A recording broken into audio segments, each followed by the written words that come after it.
Քրիստոս ծնավ եւ հայտնեցավ մեզ եւ ձեզ մեծ ավետիս։ Հայ առաքելական Սուրբ եկեղեցին այսօր նշում է Սուրբ Ծնունդն ու Աստվածահայտնությունը։ Վաղ առավոտից հայ առաքելական բոլոր եկեղեցիներում մատուցվում է Սուրբ Պատարագ։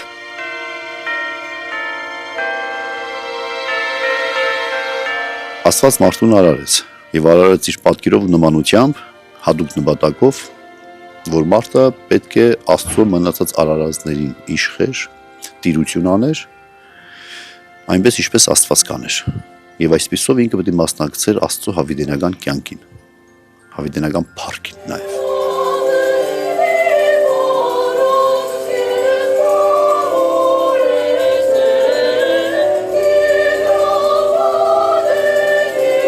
Հայ առաքելական եկեղեցին Քրիստոսի ծնունդն ու մկրտությունը տոնում է միասին հունվարի 6-ին, ընդհանուր հայտնություն կամ Աստվածահայտնություն անվամբ։ Տոնը սկսվել է դեռ 3 հունվարի 5-ին ջրակալույցի Սուրբ Պատարագով։ Պատահական չէ, որ հավատացյալները պատարագից հետո իրենց տուն են տանում վառված ջրակները։ Այդ լույսը խորհրդանշում է ոչ միայն Բեթխեմյան աստղը, որը առաջնորդեց մոգերին դեպի Մսուր, այլև այն լույսը, որը եկավ լուսավորելու խավարի մեջ հայտնված մարդկային կյանքը։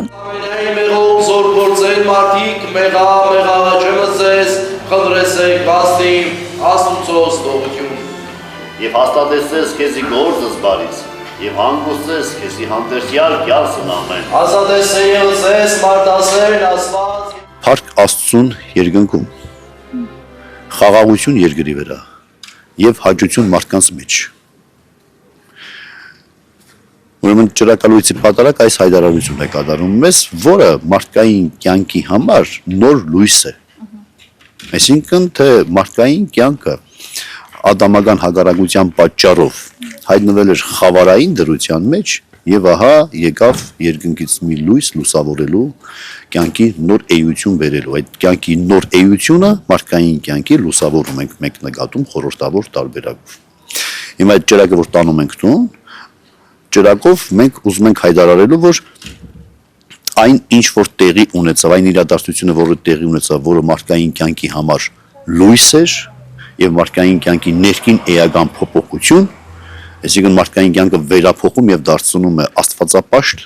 խաղաղասեր եւ մարդկային հարաբերություններում բարեհաճ։ Տեր Փավստոսի խոսքով Քրիստոսի ծնունդը Աստծո մարդը դառնալու խորհուրդն է։ Մարդը, որը ստեղծվել էր Աստծո պատկերով եւ նմանությամբ, հակառակության պատճառով կորցրել էր իր կոչումը, եւ հենց մարդով էր պետք վերականգնել մարդուն։ Հակառակության պատճառով կորցրած, ընկած,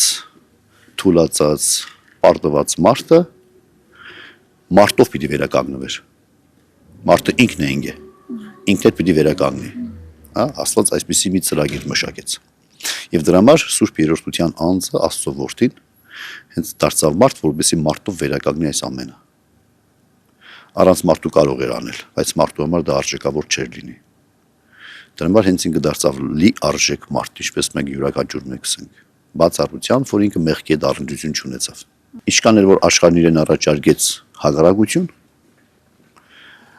ինքը անարատ մնաց։ Բացարձակ անարատությամբ։ Մեղքի հետ ոչ մի առնչություն չունենալով, չնայած որ իրեն առաջարկված էր 1000 ու մի տեսակի գայթակղություններ, բայց ինքը հաղթարեց այս ամենը իբրև մարդ, կատարյալ մարդ։ Եվ այսպիսով մինչև վերջ հայտարարելով, որ հոր կամքի իրագործող որդին է, մեզ բոլորիս տվեց հնարավորություն որդիանալ, իր հետ հաղորդվելով։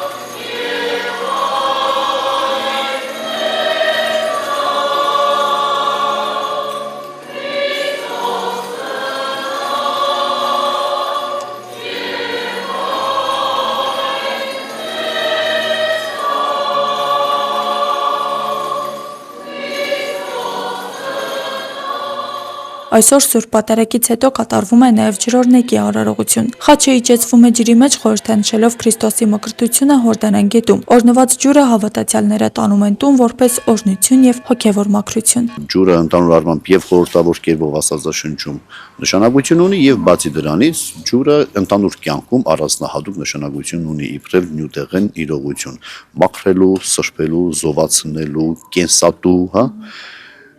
Ուրեմն այն ամենը, որ մարդու կենսականության հետ կապ ունի, Հիսուս մաքրեց։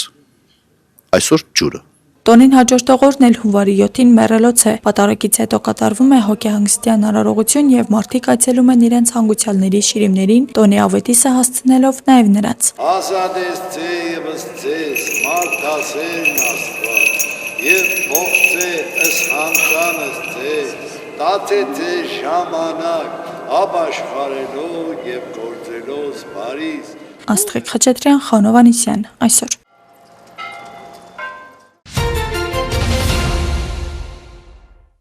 Վարչապետ Նիկոլ Փաշինյանը Երևանի Սուրբ Գրիգոր Լուսավորիչ Մայր եկեղեցուց ուխտերթ է իրականացրել դեպի Սուրբ Աստվածածին կաթողիկե եկեղեցի։ Վարչապետը ուխտերթի ավարտին հանդես է եկել ելույթով։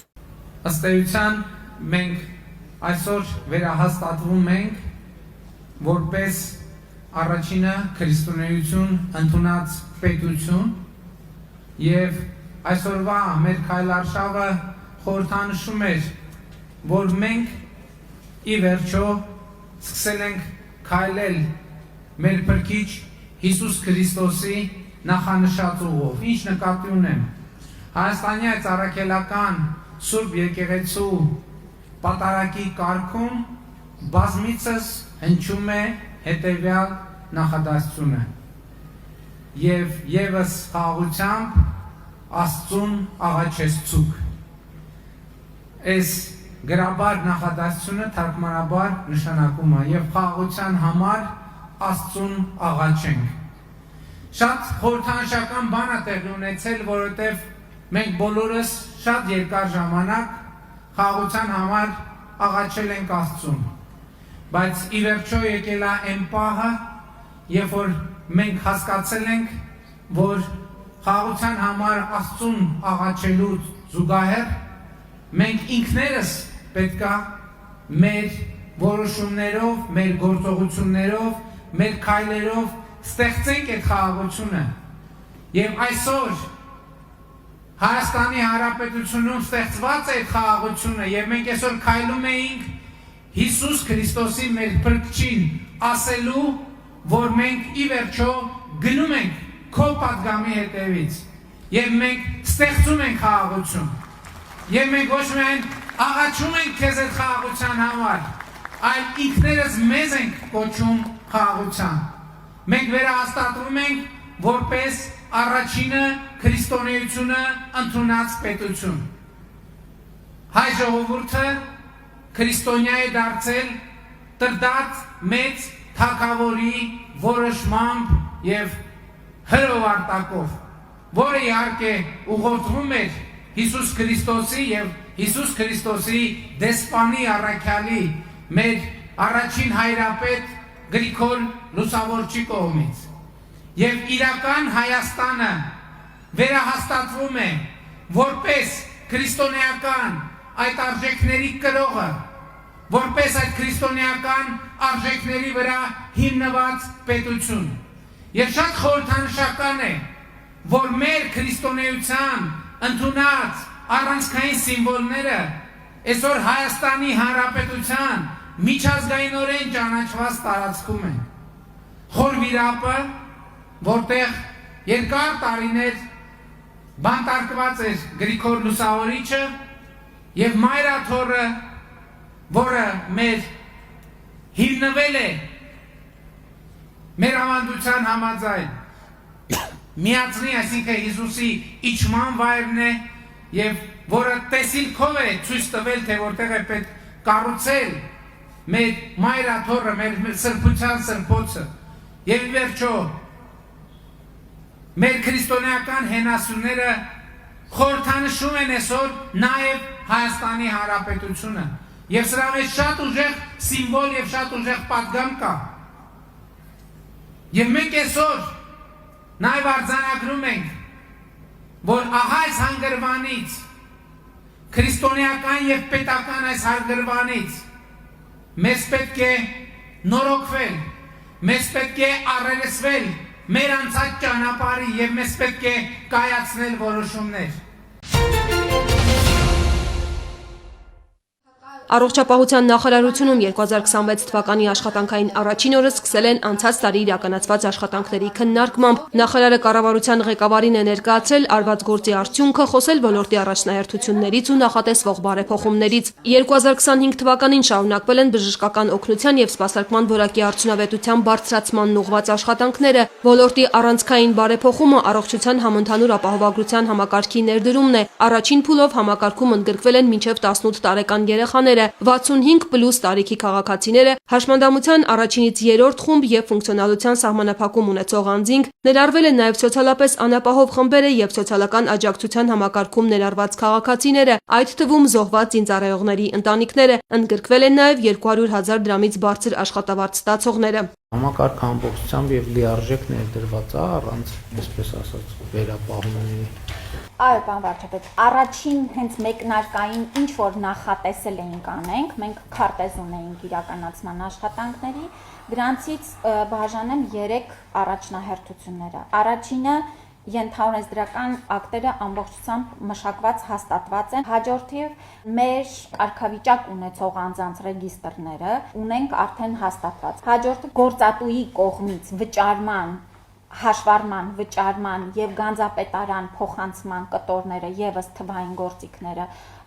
պատրաստ են։ Մենք այսօր ասում ենք, որ մենք այդ միջոցառումը կատարել ենք 100%-ով։ Այն հատվածով ինչ որ սահմանել ենք, բան։ Այդ եմ ասում, 2025 թվականի համար ինչ որ սահմանել ենք, համարում ենք, որ մենք արել ենք 100%։ Շատ լավ։ Վարչապետը կարևոր է համարել վճարովի ծառայությունների համար անկանխիկ եղանակով վճարումը, որպեսզի առողջապահության ապահովագրության համակարգում ընդգրկված որևէ շահառույց չստանա որևէ ծառայություն, որից պետությունը տեղյակ չէ։ Եթե վճարումները հետագծելի են, տեսանք մարդը գործիքի համար վճարել է։ Կարող ենք գնալ տեսնել։ Կարող է արդյունքում այդ տեսնելու արդյունքում կարող մենք եզրակացնենք, որ հենց ամեն ինչ այդպես էլ պետքա լինի, կամ չպետք է այդպես լինի, եթե չպետք է այդպես լինի, որն է մեր որոշումը, որը մենք պետքա կայացնենք։ Երբ որ տվյալը չկա եւ ասվում է բանավոր մի բան, հետո ուրիշը հերքում է, երրորդը հաստատում է, չորրորդը էլի հերքում է, հինգերորդը, ու տենց մենք ընկնում ենք մի հատ շղթայի մեջ, որը անիմաստ էներգիա տանում եւ փաստահենք եզրակացություն անել, այդպես էլ հնարավոր չի լինում շատ դեպքերում։ Հետևաբար սրան պետքա հատուկ ուշադրություն դարձնել։ Հաշվետվության ընթացքում անդրադարձել է նաև առողջապահության ոլորտի 2026 թվականի բյուջեին, անցած տարվա 164 միլիարդ դրամի փոխարեն այս տարի կհատկացվի 220 միլիարդ դրամ։ Այսինքն այնպես չի, որ այն նույն փողով, որ մենք անում ենք օֆերտա եւ պետպատվեր, հիմա այդ նույն փողով անունը դրել ենք առողջության ապահովագրություն։ Այսինքն 100 միլիոն դոլար մենք այս տարին ներդնում ենք այդ ոլորտը կարգավորելու համար։ Առողջապահության նախարարը խոսել է նաև ոլորտում թվայնացման ուղղությամբ իրականացված աշխատանքներից, այսուհետև երեխայի ծննդյան գրանցումը կատարվում է ծննդատանը ամբողջովին թվային եղանակով։ Թվային եղանակով է իրականացվում նաև իմունոկանխարգելման գործընթացը, դեղապահովումը, վերջին եռամսյակում դուրս է գրվել մոտ 807,732 դեղատոմս, գործում է նաև անաշխատունակության թվային թերթիկը, ընթացքի մեջ է լաբորատոր հետազոտությունների թվայնացումը։ Կարևոր շեշտադրումներից էր իմունոկանխարգելման միջոցառումների ել ավելի իրազեկման մեծացումը եւ դրա արդյունքների ապահովումը։ Այստեղ բավականին առաջընթաց ունենք, ջրծաղիկի դեմ պատվաստումները սկսել ենք 2025 թվականին, մեր առաջ դրել էինք թիրախ 50% հասնել, բայց 76.6% ենք իրականացրել եւ այս մասով ասեմ, որ նաեւ բնակչության կողմից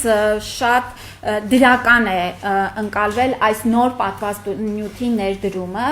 2025 թվականին շարունակվել են օրգանների եւ հյուսվածքների փոխպատվաստումները։ Դեկտեմբերի 15-ի դրությամբ իրականացվել է երիկամի 15 եւ ոսկրածուծի 55 վիրահատություն։ Կարևորելով հիվանդությունների վաղ հայտնաբերումը, ընդլայնվել են սկրինինգային ծրագրերը։ Կոլորեկտալ քաղցկեղի վաղ հայտնաբերման նպատակով հաշվետու ժամանակահատվածում իրականացվել է 4287 հետազոտություն 50-ից 75 տարեկանների շրջանում։ 2025 թվականին մեկնարկած ծրագրի շրջանակներում արդեն 45-ից 70 տարեկան 2870 քաղաքացի է հետազոտվել, 6-ի մոտ հայտնաբերվել է քաղցկեղ։ Կրծքագեղձի քաղցկեղի վաղ հայտնաբերման նպատակով էլ իրականացվել է 7770-ից ավելի մամոգրաֆիկ անվճար սկրինինգային հետազոտություն, 45-ից 68 տարեկան կանայք են ընդգրկվել։ իրականացրել ենք առաջնահերթ կարիքների գնահատում, պարոն վարչապետ, միասնական սկզբունքով, այսինքն ելնելով նաև ապահովագրության շրջանակներում, որոնք են մեր առաջնահերթությունները, իսկ դրանք առաջինը իհարկե կանխարգելիչ բուժօգնության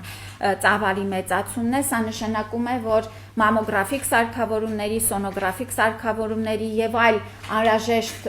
ուրեմն սարքավորումների գնահատական ենք արել, իրականացրել ենք 6.2 նախնական նախաշվային գնով գնման մրցույթները։ Առողջապահության ոլորտում նաև բժշկական հաստատությունների արդիականացման հսկայական աշխատանքներ են իրականացվել։ Կառուցվել են բժշկական նոր հաստատություններ, համալրվել անհրաժեշտ նոր սարքավորումներով, որոշ հասցեներում շինարարությունը դեռ ընթացքում է։ Ավարտին հաստատությունները քաղաքացիներին կընդունեն միջազգային չափորոշիչներին համապատասխան կառույցներում։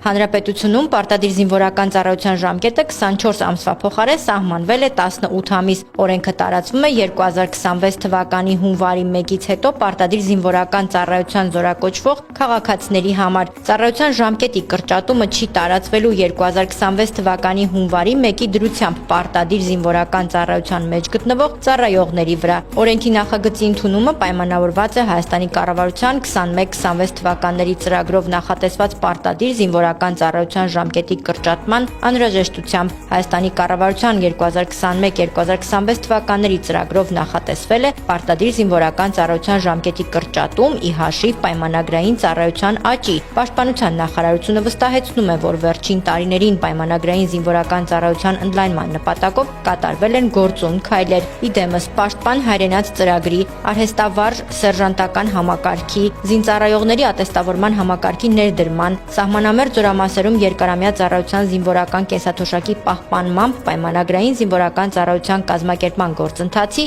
որի արդյունքները գնահատվում են դրական եւ միտում ունեն առավել գրավիչ դարձնել եւ ընդլայնել պայմանագրային զինվորական ծառայությունը։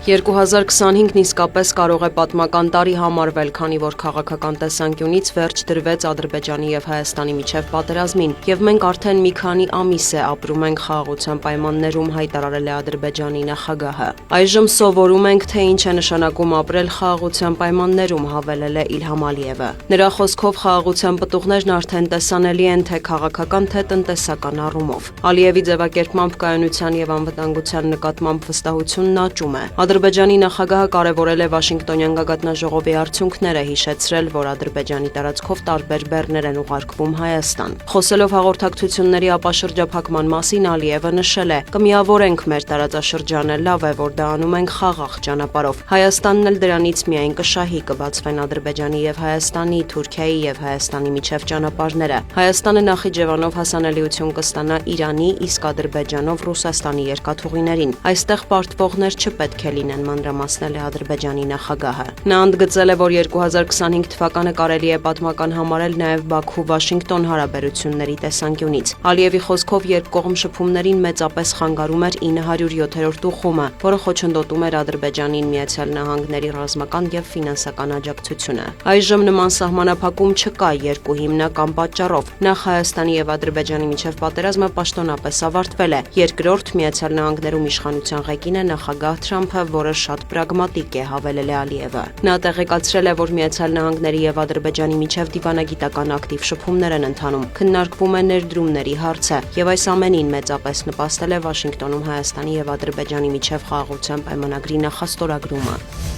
Վենեսուելայի նախագահ Նիկոլաս Մադուրոն եւ նրա կինը Սիլիա Ֆլորեսը, որոնք անցած շաբաթ ամերիկյան ուժերի կողմից ձերբակալվել եւ տեղափոխվել էին Միացյալ Նահանգներ, առաջին անգամ կանգնել են Նյու Յորքի դաշնային դատարանի առաջ։ Մադուրոն մեղադրվում է նարկոտերորիզմի, կոկաինի վաճառքի, ինչպես նաեւ Միացյալ Նահանգներին վնաս հասցնելու մտադրության համար։ Մադուրոն եւ նրա կինը դատարանում հայտարարել են, որ չեն ընդունում առաջադրված մեղադրանքները։ «Ես ազնիվ մարդ եմ եւ դեռ իմ երկրի նախագահն եմ», նշել է Նիկոլաս Մադուրոն։ Սիլիա Ֆլորեսի Փաստաբանն էլ տեղեկացրել է, որ ձերբակալության ժամանակ նա վնասվածքներ է ստացել եւ բժշկական զննման կարիք ունի։ Այսքանով առաջին լսումներն ավարտվել են, հաջորդ նիստը նախատեսված է 2026 թվականի մարտի 17-ին։ Մինչ այդ Վենեսուելայում լարվածությունը պահպանվում է, հաղորդվում է գիշերը Կարակասում նախագահական պալատի մոտ գրակոծների մասին։ Այս ֆոնին Վենեսուելայի փոխնախագահ Դելսի Ռոդրիգեսը նշանակվել է երկրի նախագահի ժամանակավոր պաշտոնակատար։ Նաեւ Վենեսուելայում հայտարարվել է զորահավաք եւ ռազմական ռեժիմ նավթարդյունաբերության եւ այլ ոլորտների աշխատակիցների համար։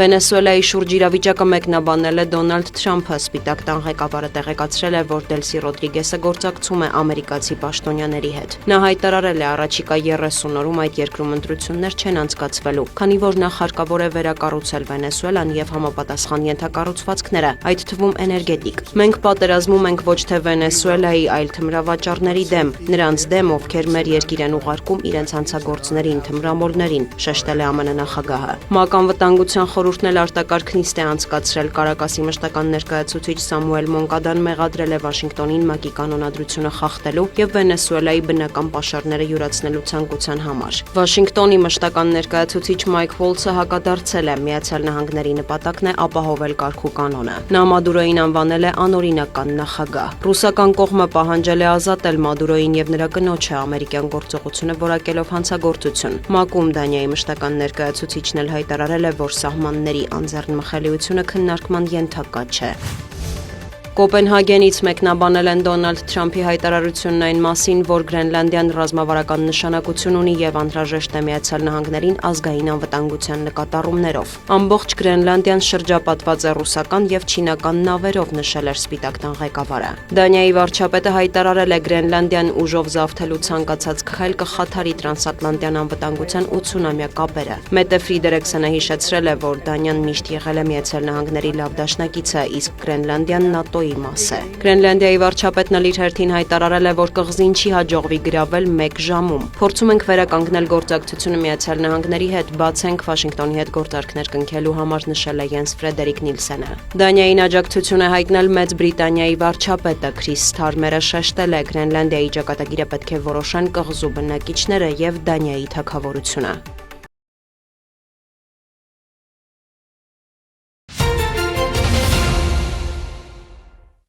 Ծառեն մանյակ, ծառեն ժանյակ, ծառեն սոխակ կախեցեք եւ վերջում ձանձրույթը։ Ամանորի եւ Սուրբ Ծննդյան տոներն անակնկալ հրատարակությամբ է նշանավորել Գրականության եւ Արվեստի թանգարանի հրատարակչությունը, լույս ընծայելով Զահրատի նորատիպ «Կաղանդի տոպրակները» գիրքը, մեկ շողովածույում զետեղելով սիրելի պոետի բացառապես կաղանդին առնչվող գործերը։ Զահրատը, որ իր ստեղծագործության տարբեր փուլերում պարբերաբար անդրադարձել է կաղանդի տոնին, ամեն անգամ պոետական նոր արտահայտչամիջոցներով եւ նոր ասելիքով է վերադառնում այդ թեմային։ Մի տեսակ Զահրատն ու կաղանդը այնքան իրար հետ միահյուսված նույնական են, եւ դա գալիս է Զահրատի էությունից, բարության, լույսի, խմորից, ասես խմորված մի գրող, բանաստեղծ, որ բազում ձևերով արծարծում է եւ վերարծարծում կաղանդի խորհրդաբանությունը եւ գրեթե չի կրկնվում եւ եթե որևէ պատկեր նախորդին նման է, ուրիշ ասելիք ունի։ Ժողովածուի գաղափարը Գոհար Գալստյանի մոտ առաջացել է Կաթում պահվող գրողի արխիվի գիտական մշակման եւ ուսումնասիրության ընթացքում։ 51 բանաստեղծություններ պոետի տարբեր գրքերից ներկայացվում են ըստ բաժինների, որոնք հենց գրքերի ժողովածուների վերնագրերն են եւ միմյանց հաջորդում են ըստ ժամանակագրության, նաեւ գործեր այն անտիպ ժողովածուներից, որ հետագայում բանաստեղծի այրին Անահիս Անդրեասյանն է հրատարակել։ Իսկ վերջին բաժնում բանաստեղծություններ են Մարմարա օրաթերթի թվային արխիվից։ Գոհար Գալստյանը պահպանել է Զահրատի պոեզիային բնորոշ կառուցվածքային առանձնահատկությունը եւ գրաֆիկական պատկերը։ Զահրատի գրության կերպն էլ, բանաստեղծության գրաֆիկական պատկերն անգամ ինքնուրույն առանձնահատուկ է։ Կետադրությունից հրաժարվել է, գիտենք, եւ կարողացել է շատ քիչ կետ, գիծ եւ հարցական նշան օգտագործելով կարճ ու երկար տողերի միջոցով, բառը թողնելով իր ազատ տարերքի մեջ, կարողացել է փոխանցել իր ասելիքը ռիթմի մեջ, ասելիքը իր ճշգրիտ կերպի մեջ։ Կաղանդի տոպրակներում խտացել է ոչ միայն Զահրատի պոետիկ աշխարհի մագնիսական ձգողականության ուժը, այլև այն լուսավոր թախիծն ու ապրելու ցնծությունը, բարի պատրանքն ու հավատը գալիքի հանդեպ, որ նրա բանաստեղծական արվեստի ատաղծն էին։ Ինքն ասում է ամենքով պիտի լցվենք այդ բարությամբ, այդ լույսով, եւ վերջում ասում է բանաստեղծը չի ստեր։ Իսկապես բանաստեղծը չի ստեր, թեև խոսում է մեր դժվարությունների հոգսերի մասին։ Մի բանաստեղծություն կա դժվար վերնագրով, որ սկսվում է ակլորին հավքի տածելն է դժվար, ոչերը տայո կարծելն է դժվար եւ ավարտվում է, որ քեզ չսիրելը կեղծելն է դժվար նաեւ, շատ հետաքրքիր ուղերձներ կան։ Դժվար է ասում է չոր հացի կեղև կրծելը, երբ որ ամանոր է ու շուրջդ լիություն է։ Զահրատյան նոր ժողովածուն հրատարակվել է Սոնավանի հովանավորությամբ եւ նվիրված է բանաստեղծ Վահան Վարդանյանի հիշատակին։ Հրաշալի նվեր Զահրատի պոեզիայի սիրահարներին։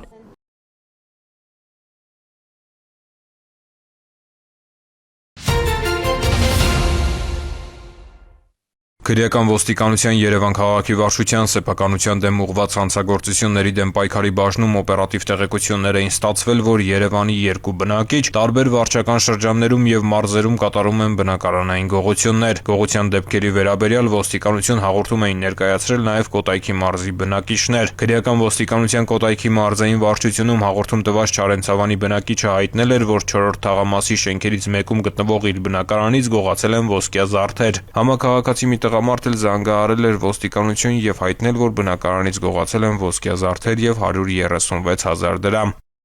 Երևանի քրեական ոստիկանները օպերատիվ տեղեկություններն իրացնելով Կոտայքի մարզի գործընկերների հետ ձեռնարկած օպերատիվ հետախուզական միջոցառումների արդյունքում պարզել են, որ նշված գողությունները կատարել են 40 եւ 49-ամյա երևանցիները։ Դեկտեմբերի 24-ին տղամարդիկ Չարենցավան Երևան ճանապարհին հայտնաբերվել, ձերբակալվել եւ Mercedes մակնիշի ավտոմեքենայով հանդերձ տեղափոխվել են Երևան քաղաքի վարչություն։ Ավտոմեքենայի խուզարկությամբ հայտնաբերվել են ոսկյա զարդեր եւ բանալիներ։ 40 եւ 49-ամյա տղամարդիկ կալանավորվել են։ Հանգամանքները պարզվում են։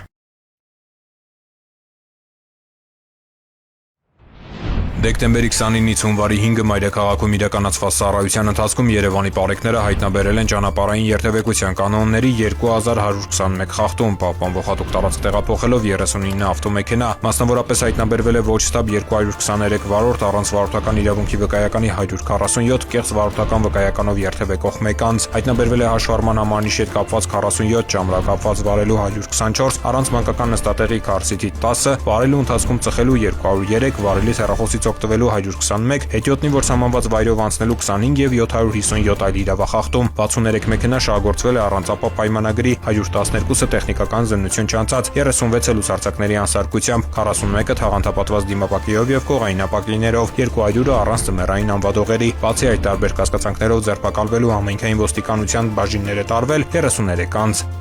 Նույն ժամանակահատվածում մարզերում պարեկները հայտնաբերել են ճանապարհային երթևեկության կանոնների 6364 խախտում, պահպանվող հատուկ տարածքներ տեղափոխելով 173 տրանսպորտային միջոց, հայտնաբերվել է ոչ ստապ 270 վարորդ, առանց վարորդական իրավունքի վկայականի 284, կեղծ վարորդական վկայականով երթևեկող 7 անձ, հայտնաբերվել է նաև հաշվառման համանիշի հետ կապված 70, ճամրակապված վարելու 922, առանց մանկական նստատեղի քարսիթի 99, վարելու ընթացքում ծխելու 173, վարելիս հեռախոսից օգտվելու 204, հետիոտնին որ սահմանված վայրով անցնելու 11, արագության գերազանցման 454 եւ 2398 այլ իրավախախտում, 251 ավտոմեքենա շահագործվել է առանց ապա պայմանագրի, 547-ը տեխնիկական զննություն չանցած, 453-ը լուսարձակների անսարկությամբ, այդ թվում 7 բեռնատար, 76-ը թաղանթապատված դիմապակիով եւ կողային ապակիներով, 700-ը առանց ձմեռային անվադողերի, 26 վարորդ ուղղանվել է վարելիս նվագարկչի ստանդարտին չհամապատասխանող լրացուցիչ ուժեղացուցիչներ օգտագործելու համար, բացի այդ տարբեր կասկածանքներով ձերբակալվելու համայնքային ոստիկանության տարածքային բաժիններ է տարվել 22 անձ։